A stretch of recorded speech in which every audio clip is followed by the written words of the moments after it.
Frivilligbørsen var åben, og det gør jeg nu.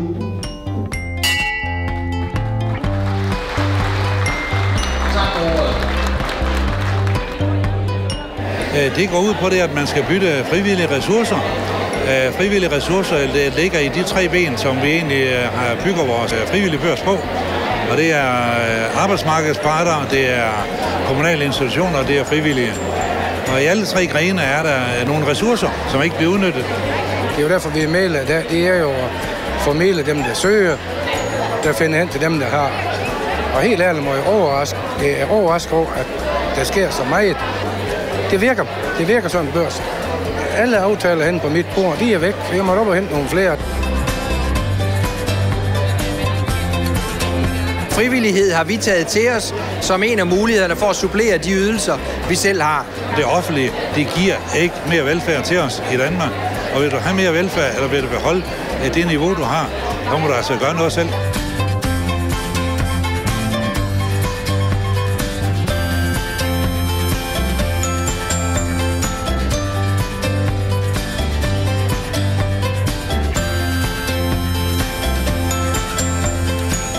Man kan komme ned til os og låne vores motionsrum, og vi kan komme ud og undervise omkring, hvad det vil sige at have en psykisk lidelse. Og det vi har fået igen, det er, at vi har fået nogen, der kommer ind og underviser i yoga, der kommer ind og laver en aften med musik.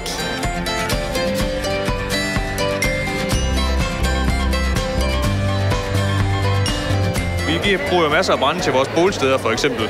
Der er der faktisk nogle stykker, der har indvilliget i at komme ud og købe noget brænde. Og der er også nogle spejder blandt andet, der vil ud og lave noget pleje af vores arealer. Så får de så til gengæld lov til at låne nogle lokaler.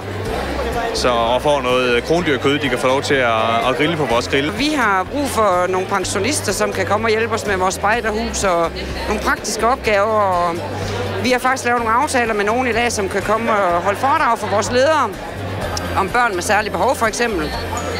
Og vi har også tilbudt vores hjælp i en børnehave, hvor vi kommer ud og laver nogle spejderaktiviteter. Og så har vi fået en tur med en traktor sammen med Naturstyrelsen, hvor vi skal ud i naturen.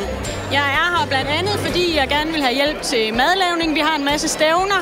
Den der hjælp til madlavning kunne godt lige bruge et par ekstra hænder til. Så har jeg fået en aftale med IKAS Moské. De har en stor flok børn, der måske mangler at komme i gang med noget sport. Og så vil de også gerne invitere os hjem i moskéen og se, hvordan de arbejder der.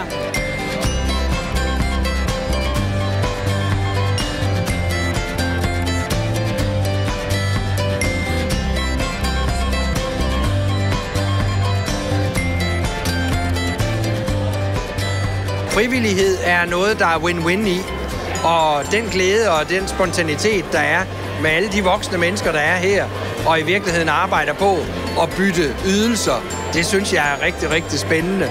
Og jeg synes også, at folk har lagt det op, så de også har lidt sjov og hygge ud af det. Og det er jo også en del af det at være frivillig. Det er i virkeligheden, at det er også noget, der giver et socialt netværk, giver en livskvalitet på andre måder, end det bare at sidde og kukke derhjemme. Når en gang imellem du laver frivillig arbejde, så er sådan set ikke sikkert, at det er dig, der giver til nogen. Du kan sagtens lave frivillig arbejde sammen med nogen, hvor du egentlig modtager mere, eller får en skønne oplevelse, eller får udvidet i horisont.